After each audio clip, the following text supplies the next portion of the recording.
Let us begin our discussion on how to extract information from the wave function.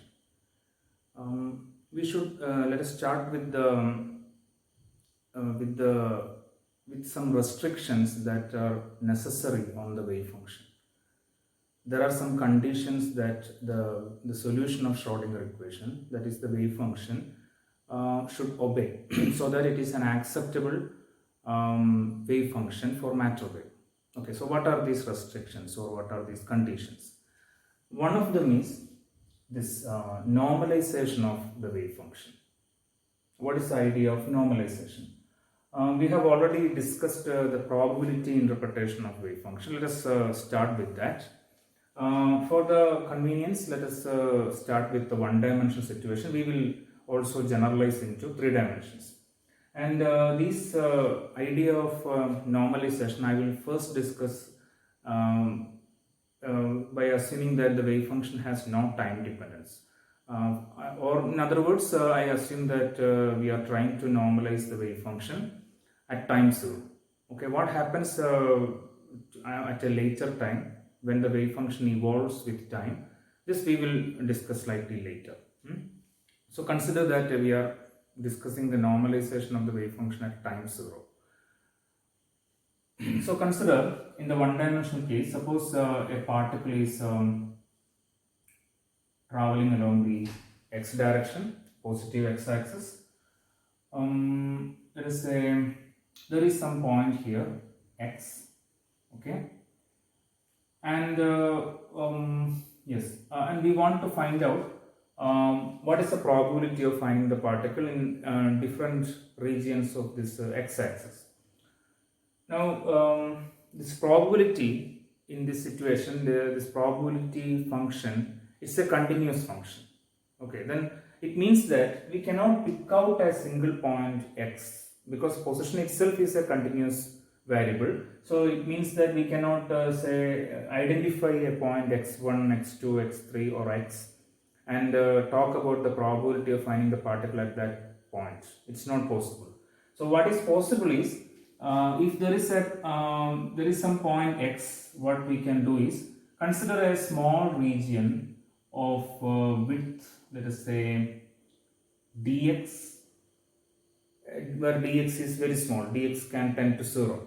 So consider a small region of width dx around the point x, and we can think about, we can define what is the probability of finding the particle in this small region dx. Not at exact point x, but in the small region dx around the point x. Okay, how do we proceed to do this? The value of the wave function at this point, let us say psi of x. Okay, then mod psi of x square. This is the probability density, or in this case it is probability per unit length. In the one-dimensional case, we define this as probability per unit length, or probability density is probability per unit length. If the particle is moving in a plane, in the two-dimensional situation, probability density is there will be two variables here, x comma y. Psi depends on x and y, or r and theta, depending upon the coordinate system that we are using. The probability density means probability per unit area. In three-dimensional motion, psi depends on three variables, x, y and z. Then probability density is probability per unit volume. Okay, so let us consider this one-dimensional case. So psi x square is probability per unit length. Then what is, you multiply this with this small length dx.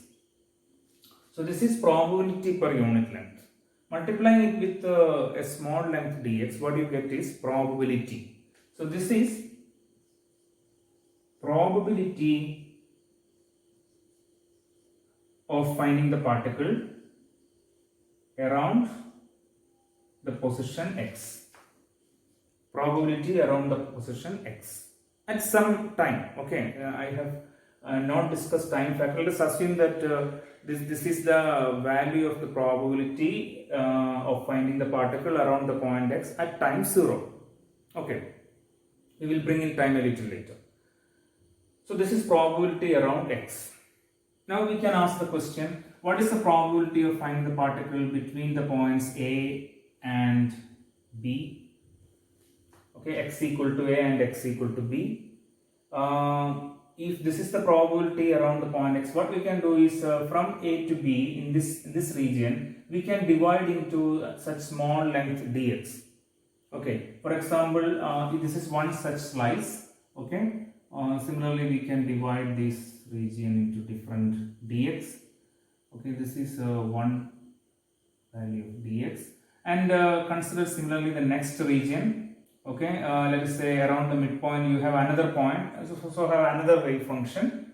I mean the value of the wave function at this point, let's say consider this point. Okay, here the value of wave function will be different, so probability density will be different, but you are multiplying with the same length dx, where dx is very small, so you get another value of psi x square dx here, similarly mod psi x square dx here, etc, etc. So what is the total probability of finding the particle between A and B? It is mod psi x square dx at this section, mod psi x square dx at this section, mod psi x square dx at this section, etc. So it's a summation. Now in the limiting case, when dx tends to 0, this summation can become an integration. Okay, so the probability of finding the particle between the points A and B, let me use the symbol probability P between A and B, is an integral from A to B of this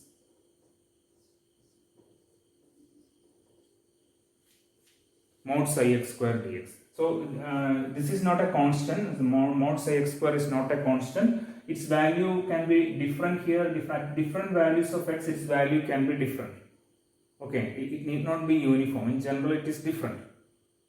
So you are just adding mod psi x square dx, probability of finding the particle around this point in a small region dx here, mod psi x square dx here. So you are adding these small probabilities together. That's what this summation is, or this integration is. So integral A to B mod psi x square dx, adding the two, all the probabilities between the points A and B. Okay. Then we can ask the question, let us say this is our entire x-axis, okay, extended from minus infinity to plus infinity. Okay, we can ask the question, what is the total probability of finding the particle along the entire x-axis?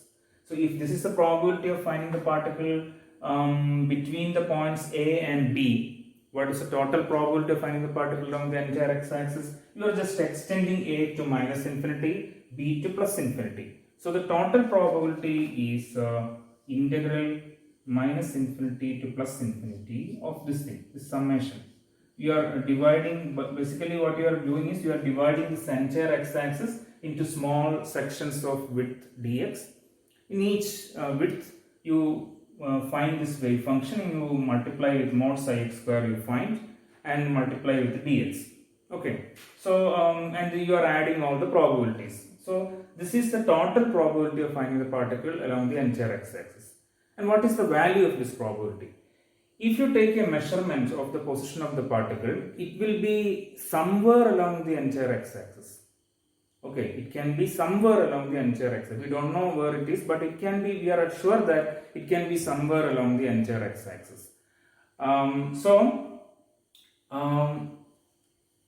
The chance of finding the particle when you take a measurement of its position is 100%. Because if you suppose you have some detectors along the arranged along the entire x-axis and you take a measurement of the position of the particle, then you are sure that one of the detectors will click, one of the detectors will record okay, the particle is here. Okay, so this is a certainty, that is any measurement of position of the particle will return some position along the entire x-axis, that is 100% sure. So that means this total probability of finding the particle along the entire x-axis must be 100%, or in numerical value this should be equal to 1. If you convert into percentage, multiply with 100, you get 100%. So it's not a fraction, it should be exactly 1. Total. So this is the total probability of finding the particle along the entire axis is total probability.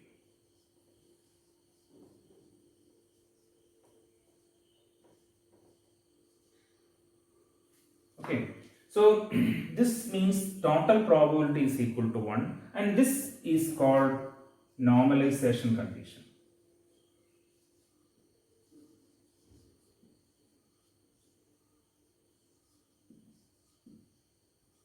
This is called the normalization condition of the wave function psi. So if you find the solution of Schrodinger equation, then one of the restrictions on the solutions is that for it should be an acceptable wave function, it should satisfy this condition, that is normalization condition. So the solution of Schrodinger equation that satisfies this normalization condition is called a normalized wave function. Okay, it's a normalized wave function. But often it happens that you solve the Schrodinger equation and the solution need not satisfy this condition. Okay, then what else can we do? What is the next possibility? Suppose the solution of Schrodinger equation is such that, the wave function is such that this integral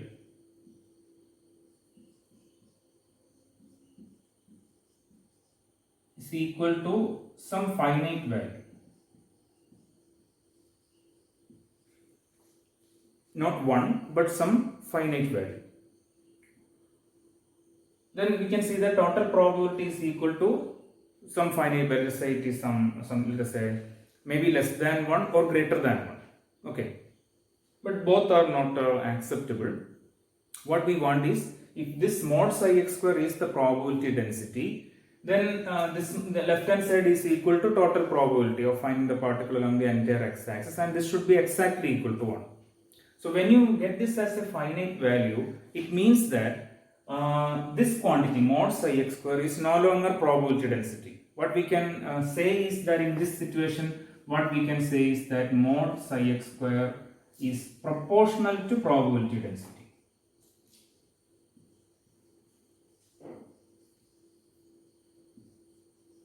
Okay, so in this situation, the wave function, the solution of the Schrodinger equation is such that mod psi x square is proportional to probability density. Proportionality constant can be some constant, it can be less than 1 or greater than 1. So depending upon that, if this is a situation, then what you can say is that this integral is equal to some finite value. But this is not acceptable. I mean, I'm not saying that this is not an acceptable wave function. So what we want is that this is not enough. Okay, not, let's say, not enough. This is the situation is not enough. What we want is this mod psi x square should be exactly equal to probability density, or in other words, this should be exactly equal to 1. If this is exactly equal to probability density, we know that the left hand side is exactly total probability, and total probability must be 1. So now this, if the integration, if this is the situation, then this is not total probability. Okay. So naturally, this integral is equal to finite value is not a statement of normalization condition. So we want to bring in the normalization condition here. So we can say that we want to make this as an equation. We want to make mod psi x square is equal to probability density. Then we want to make this is equal to exactly 1. So how do we do that? It's very easy. We know that you can make this equal to probability density by introducing a proportionality constant here. Okay, another way of saying is that you can make this integral is equal to 1 by whatever be the finite value here, you can divide throughout with that. Okay, so let us look at here.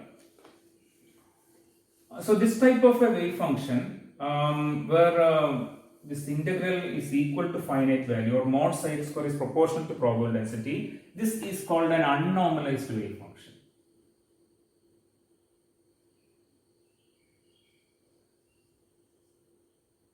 Unnormalized wave function. Okay, this is not normalized, unnormalized wave function. So we want to make it a normalized wave function. So how do we do that? So let me say this integral is equal to okay, it's equal to some finite value. This finite value, let me call it as some mod b square. where b is in general complex. Mod b square is a constant, and where b, this quantity b is in general complex. So in order to make the right hand side equal to 1, what we can do, we can divide throughout with mod b square. So let me divide. So let us say 1 divided by mod b square. So mod b square, let me write as b star b. Okay, b can generally be complex. And this mod psi x square, let me write as psi star psi. And when you divide throughout with mod b square, right hand side is 1.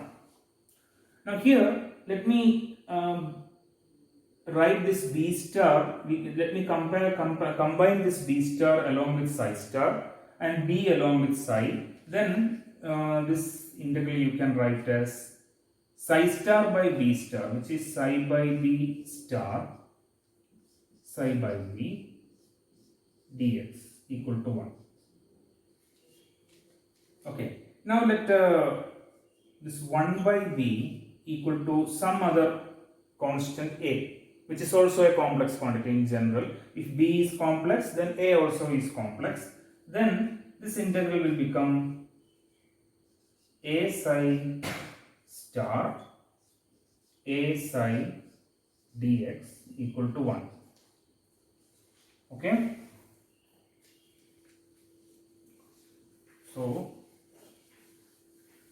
we can write integral a psi star a psi, which I can together write as a mod a psi square dx equal to 1. Right? Suppose this, so what we have done here is, look at this equation and this equation. This was an unnormalized wave function, and this integral is equal to some finite value. So what we have done here is, you have multiplied the wave function with some constant a, okay, which also in general it is complex, so that now the wave function is redefined. Okay, now the modulus square of this a psi square is exactly 1. So so let us say this a psi is equal to some psi 0, some new wave function. Then what you get is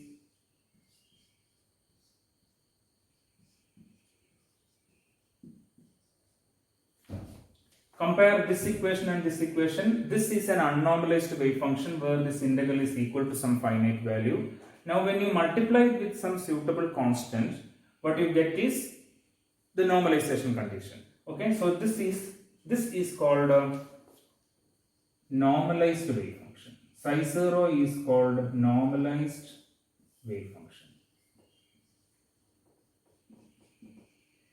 Okay, so from an unnormalized wave function, we can get a normalized wave function by multiplying with a suitable constant, and this constant a is called a normalization constant. How do we find the normalization constant? By applying this condition, and this condition is called normalization condition.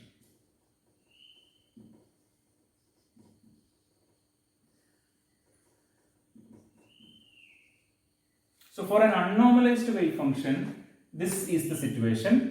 The integral is a finite value. You can make it exactly equal to 1 by multiplying with a suitable constant, and this constant you can evaluate by this equation, from this condition, normalization condition. So again, once you multiply the wave function with a suitable constant and evaluate its value by applying the normalization condition, what you get is a normalized wave function. So always the first step is from the Schrodinger equation. Once you get the solution, the first step is normalize it. You have to normalize it. Only then you can say that. Now in this case, you cannot say that mod psi x square is equal to probability density. At the most you can say is that mod psi x square is proportional to probability density. But in this case, it is exactly equal to probability density. So dividing with this constant is equivalent to introducing a proportionality constant in the expression that mod psi x square is proportional to probability density, where you are introducing a proportionality constant. It's the same thing that we have done here. Okay, so So I have said that the first step is to convert an unnormalized wave function into a normalized wave function by uh, using the normalization condition and by evaluating the normalization constant. Now this type of a wave function, this is possible, or this normalization is possible because the solution of the Schrodinger equation is such that this integral is a finite value. Okay, so this is an unnormalized wave function, but still it is a normalizable wave function. Okay, so a wave function that satisfies this condition is an unnormalized wave function. You can convert it into a normalized wave function through this condition by applying the normalization condition. Or we can say that this wave function here, this wave function, even though it is unnormalized, it's a normalizable wave function.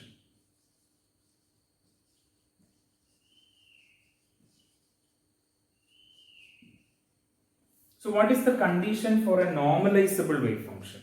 The condition for a normalizable wave function is that this integral should be equal to at least a finite value. In other words, this integral should not be infinite. It should be a finite value. If it is a finite value, it's a normalizable wave function, and even though it is unnormalized, you can easily make it normalized by applying the normalization condition. So one of the restrictions on the solutions of Schrodinger equation is that the wave function that you obtain should be a normalizable wave function. Mathematically, it means that this integral should be a finite value. We can also say that it's a normalized wave function, or another way of saying is that this integral is a finite value. This integral is a finite value. What we have done here is we are integrating the square of the wave function. Okay, or not exactly square, modulus square of the wave function. So this we can succinctly say that the wave function should be a square integrable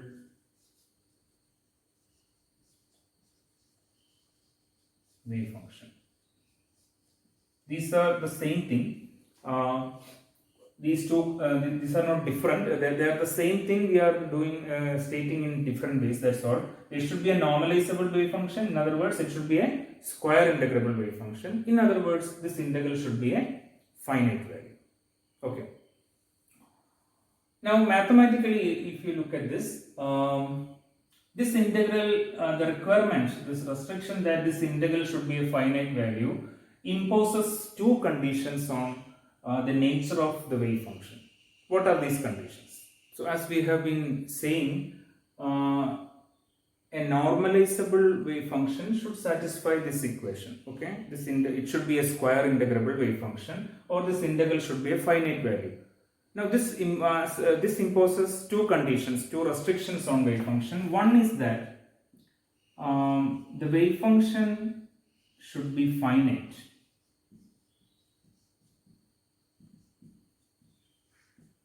At all points.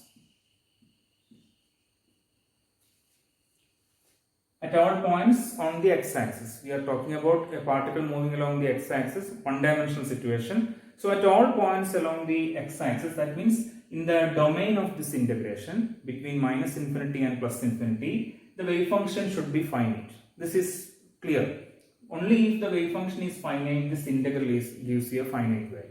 Where at any point, if x equal to, let us say, x0, if the wave function goes to infinity, this integral will not give you a finite value. So the wave function should be finite at all points. This is one condition for this integral, for it should be a square integrable. Second is that as x goes to plus or minus infinity, psi of x should fall to 0. Psi of x should go to 0 faster than mod x raised to minus half. As x goes to plus or minus infinity, psi of x should go to 0, and the rate by which psi of x goes to 0 should be faster than this quantity, mod x raised to minus half. Okay, mod x comes because we are taking both the positive and negative values. of x. That's why the idea is that it should be go to 0 faster than the magnitude of x, 1 by square root of the magnitude of x. Okay, that's the idea. This is directly clear from this integral to be finite. Wave function should be finite at all points in the domain of integration. What about this? How do we get this? Okay, let us spend a little more time on this rate by which wave function should go to 0. Let's consider this integral.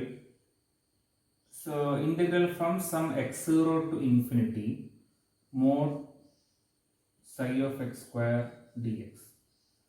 Okay, I just take one of the limits as finite, the other as infinity. Let us see what happens when this integral should be finite when x goes to infinity. That's the condition.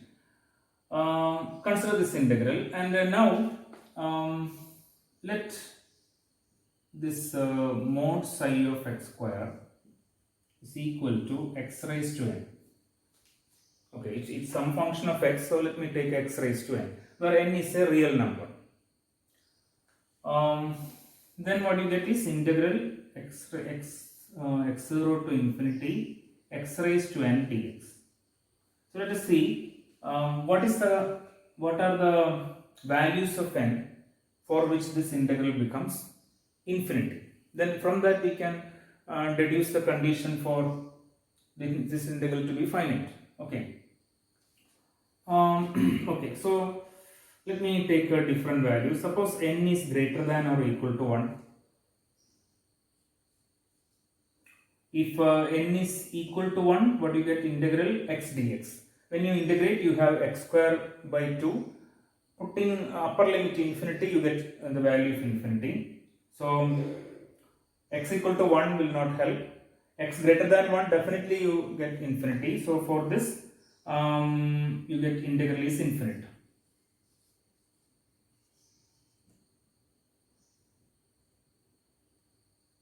Or yeah, integral is infinity.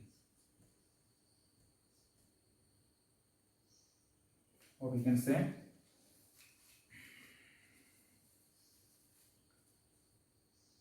integral gives infinite value. It's no longer finite. Okay. What happens when n equal to 0? When n equal to 0, you have x raised to 0, which is 1. So you have integral dx, but integral dx is x. Again, putting the upper limit, you have infinite value. So integral gives infinite value. What happens when n equal to minus 1? Let us look at this. When n is equal to minus 1, what you have is integral x raised to 0 to infinity, n equal to minus 1. So x raised to minus 1 is 1 by x. So you have 1 by x dx. And integral of 1 by x is natural logarithm of x, putting the limits from 0 to infinity. Now putting in the upper limit, again log infinity is infinity. So answer is infinity. Log 0 is 1, but log infinity is infinity. So again infinity. So we can say that n greater than or equal to 1, or n equal to 0, or n equal to minus 1. For all these things, this integral gives infinite values. Now you can attempt this. You can show that when n is, so we can conclude this for n less than minus 1, this integral gives finite value. This you can show by taking some value less than minus 1.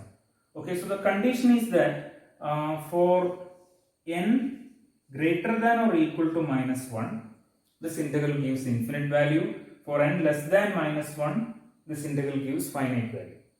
Okay, we can get this result at the first part. We can get it in another way also. Suppose we do this integration, then what you get is integral of this one. What you get is x raised to n plus 1 divided by n plus 1 from x0 to infinity. Now it's clear that when n is greater than or equal to 1, this will be infinite. n is equal to 0, you have x here, it will be infinite. Now when n equal to minus 1, numerator is 1 because x raised to 0 you have, but when n equal to minus 1, denominator becomes infinite. I mean denominator becomes 0, so you have 1 by 0, then it is again infinity. So from this also you can conclude that for n greater than or equal to minus 1, the value is infinite.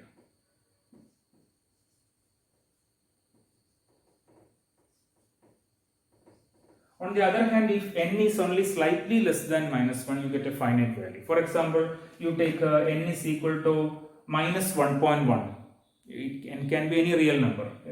You can take n equal to minus 2, or let us say n equal to minus 1.1. If n is equal to minus 1.1, denominator is minus 0.1. Here what you have is x raised to minus 0.1.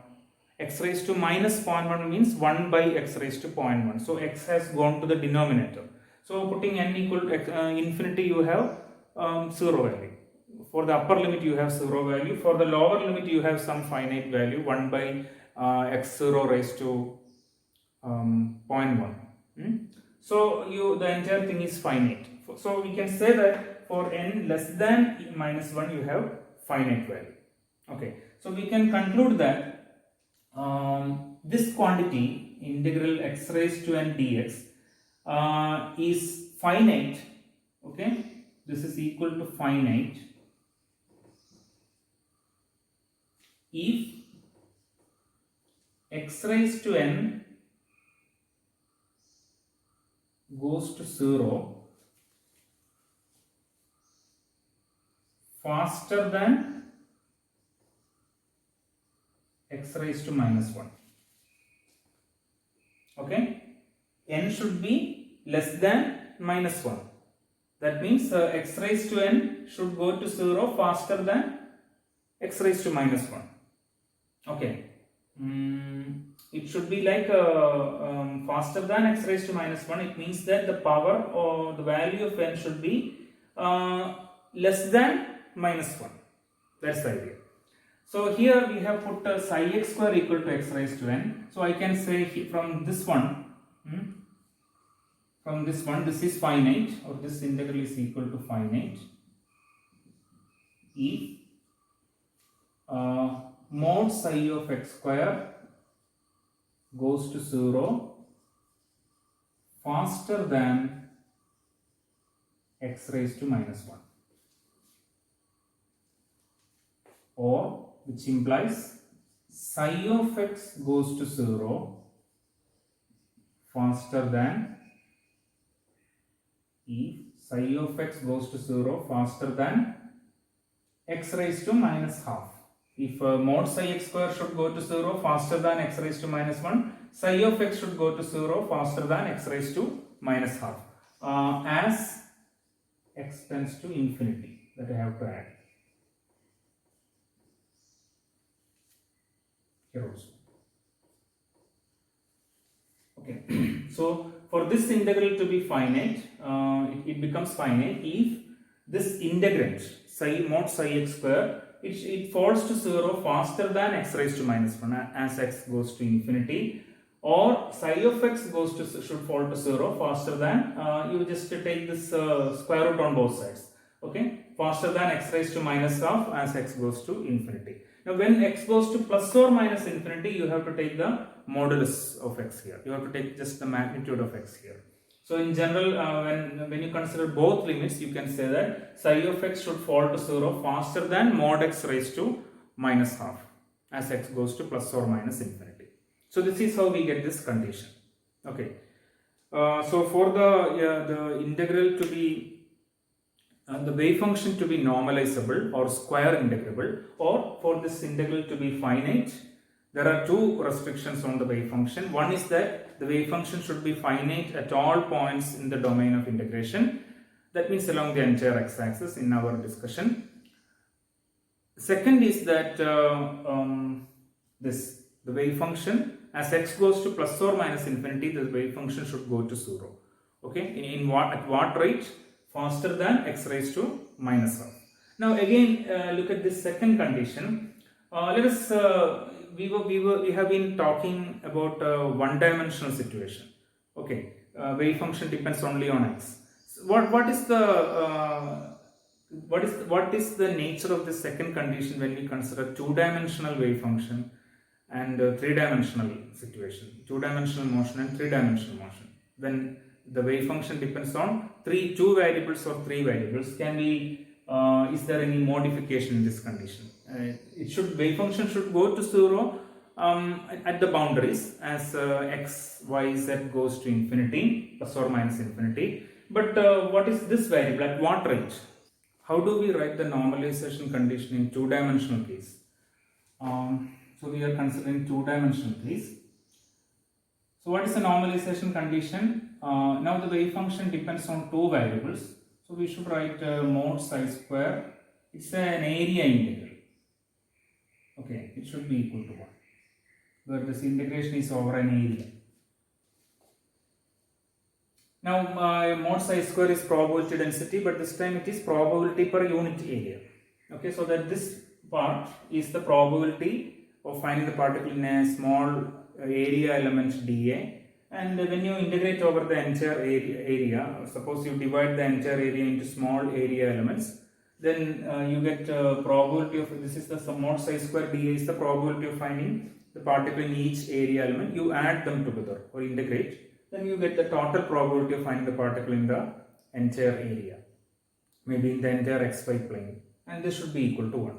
So this is a normalization condition in two-dimensional situation.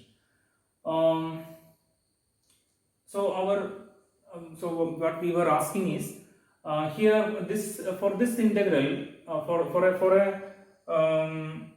normalizable wave function, then this integral should be at least equal to some finite value. Then we can make it 1 by introducing a suitable normalization constant. So for this integral to be finite, again we know as wave function should go to 0 as we go to the boundaries. Then but in at what rate? That's what we want to find out. So in order to find out that, let me use polar coordinates instead of Cartesian coordinates. Let me use polar coordinates. So r and theta. So psi is a function of r and theta, and area element we can write in terms of r and theta. And we know that in polar coordinates the radial variable goes from 0 to infinity. We are in a plane, and the theta variable goes from 0 to 2 pi. Okay. So this integral becomes integral 0 to 2 pi and integral 0 to infinity. This is for theta variable and this is for r variable. And psi is a function of r and theta, and area element is r dr d theta. This should be equal to 1, or this should be equal to some finite value. So what is the restriction on how fast should psi goes to 0 when you go to the boundaries? That is the question. And here it is the radial variable that goes up to infinity. Okay, theta variable value varies from 0 to 2 pi. So let us look at this integral first. Integration over radial variables first. Okay, so integral 0 to infinity mod psi r theta square r dr. Consider this integration first. What is the condition for this integral to be finite? So there is only one variable here. When there is only one variable, integration is over only one variable. We have already discussed the condition. The condition is that the integrand should go to 0 faster than, let us say the single variable is x. Then the integrand, remember the earlier situation of integration along the x-axis. Then what we found is that the integral was integral mod psi x square dx should be finite. And what is the condition? The integrand mod psi x square should go to 0 faster than x raised to minus 1. So here this is also an integration along a single variable. What is the condition for it to be finite? The integrand should go to 0 faster than r raised to minus 1. Instead of x we are using r here. But what is the integrand here? Integrand is not simply psi square but mod psi square into r. It should go to 0 faster than r raised to minus 1. Okay, which means that psi square should go to 0 faster than, take this r to the right side, it should go to 0 faster than r raised to minus 2, which means that psi r theta should go to 0 faster than, you can take square root on both sides, it should go to 0 faster than r raised to minus 1. So for this integral to be finite, the condition is that psi should go to 0 faster than r raised to minus 1. Okay. If psi satisfies this condition, then it is guaranteed that the other integration over theta will be finite. Okay. So we need to worry about the situation only when the variable itself, the radial variable, goes to infinity. So the condition in two-dimensional situation is that the wave function should go to 0 faster than the variable r raised to minus 1. Okay. This is slightly different from the one-dimensional situation where the wave function should go to 0 faster than x raised to minus half. Okay. So let us consider the three-dimensional situation also. So in three-dimensional situation, what is the condition here? We can rewrite the equations faster here. It should be a volume integral. Integration should be over a volume. What is psi square now? It is probability per unit volume. So this gives you, you multiply this with some volume element. So you have a three-dimensional motion. Particle is moving in 3 dimensions. So what you do is this 3-dimensional space you divide with small volume element dv. This is probability per unit volume. So you multiply with the volume element, what you get is probability of finding the particle in each volume element dv. You add all these probabilities, mod psi square dv plus mod psi square dv plus mod psi square dv, that is this integral. And this total integral should be 1. This is the normalization condition. So our task is to ask the question, what is the condition for this integral to be finite? At least it should be finite, only then we can make it normalized. Okay. So again I am using spherical coordinates. Because there is only, in spherical coordinates r theta phi, there is only one variable that goes to infinity, which is radial variable. So it is easier to generalize. So when we use spherical coordinates, what is the change here? The wave function depends on r theta phi, and there are 3 variables, r theta and phi, and r theta varies from 0 to 2 pi. We know that phi varies from, theta varies from 0 to pi, phi varies from 0 to 2 pi, okay, and again r varies from 0 to infinity. And what is the volume element? It is r square dr sin theta d theta d phi. R square dr sin theta d theta d phi. This is the volume element, and this should be equal to 1. And again, here only one variable goes to infinity, radial variable. So let us consider this integral first. Again, just like in the one-dimensional situation, this is integration over a single variable. So what is the condition for this integral to be finite? The integrand should go to 0 faster than the variable raised to minus 1. Okay. What is the integrand here? This time it is mod psi square into r square. And this should go to 0 faster than r raised to minus 1, which means that, okay, let me put psi r theta phi here. Okay. So mod psi square should go to 0 faster than, take this r square to the right side, divide with r square. So r raised to minus 1 divided by r square, what you get is r raised to minus 3. So mod psi square should go to 0 faster than r raised to minus 3. Which means that take square root on both sides, psi should go to 0 faster than r raised to minus 3 by 2. So in 3-dimensional situation, the condition for this integral to be finite, for to be wave function to be square integrable or normalizable, is that the wave function should go to 0 faster than r raised to minus 3 by 2 as r goes to infinity. In the 2-dimensional situation, forgot to specify this. It should go to, the wave function should go to 0 faster than r raised to minus 3 by 2. Not necessarily at all points, but when as r goes to infinity, it should definitely go to 0 faster than r raised to minus 3 by 2. So this condition should be specified in the two-dimensional situation also. In the two-dimensional situation, it was like r wave function should go to 0 faster than r raised to minus 1. So let us just consolidate the three conditions, and let us try to get a general expression for that. Okay, so let us summarize. In the one-dimensional situation, psi should go to 0 faster than x raised to minus half as x goes to infinity. Okay, when x goes to plus or minus infinity, we have to put a mod here. That's the only difference. In two-dimensional situation, we found that psi should go to 0 faster than r raised to minus 1 as r goes to infinity.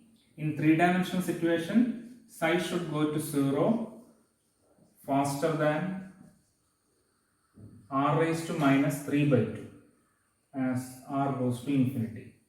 So let us generalize. Suppose it is n-dimensional. Okay, if it is an n-dimensional situation, we can say psi should go to 0 faster than r raised to minus n by 2 as r tends to infinity. Put n equal to 1, you get this. Okay, instead of r, you are saying it as x if it's a single variable. Put n equal to 2, you get this. Put n equal to 3, you get this. Okay. So this is the general condition. Depending upon the dimension, the wave function should go to 0 faster than r raised to minus n by 2. So we were discussing the normalization of the wave function. What is the idea of normalization? Normalization means that it's simply a statement that total probability of the system should be 1. In the entire domain, the total probability of the system should be 1. So this arises from our probability interpretation of wave function. We demand that mod psi square is probability density. Depending if it's a one-dimensional situation, it is probability per unit length. In two-dimension, probability per unit area. In three-dimension, probability per unit volume. But if mod psi square is probability density, then integral of mod psi square over the region, whether it is one dimension or two dimension or three dimension, that integral should give you the total probability of the system in that region, and this total probability should be 100% or 1. This statement is called normalization of the wave function. So the condition is that the solution of Schrodinger equation to be an acceptable wave function, it should satisfy this normalization condition. That means at least we should say that at least it should be a normalized, it should be a normalizable wave function. Normalizable wave function means that integral should be integral mod psi square dx or integral mod psi square dA or integral mod psi square dV in three dimension. This integral should be finite. Then we say that it's a normalizable wave function or square integrable wave function. If it is finite, it is not now normalized, it remains unnormalized, but we can multiply it with a suitable constant, and applying the normalization condition, we can evaluate this constant. This is called normalization constant. If we multiply the unnormalized wave function with the suitable normalization constant, we get a normalized wave function. But for all this to happen, that integral should be a finite value. Such a wave function is called normalizable wave function. It has the potential to be converted into a normalized wave function. Now, for this integral to be finite, we have seen that there are two restrictions on the wave function. One is that the wave function itself should be finite at all points in the domain. Second is that as you go to the boundaries of the domain, as the variable in the integration in the domain goes to infinity, the wave function should go to 0. And at what rate? At a rate faster than we can say r raised to minus n by 2. which whatever be the variable that goes to infinity, the wave function should goes to 0 faster than r raised to minus n by 2, where n is the dimension in which you define the wave function. In the one dimensional case, the wave function should go to 0 faster than x raised to minus half. In the two dimensional case, as the radial variable goes to infinity, or whichever be the variable that goes to infinity, the wave function should go to 0 faster than r raised to minus 1. In three dimensional case, r raised to minus 3 by 2, like that. So this is the idea.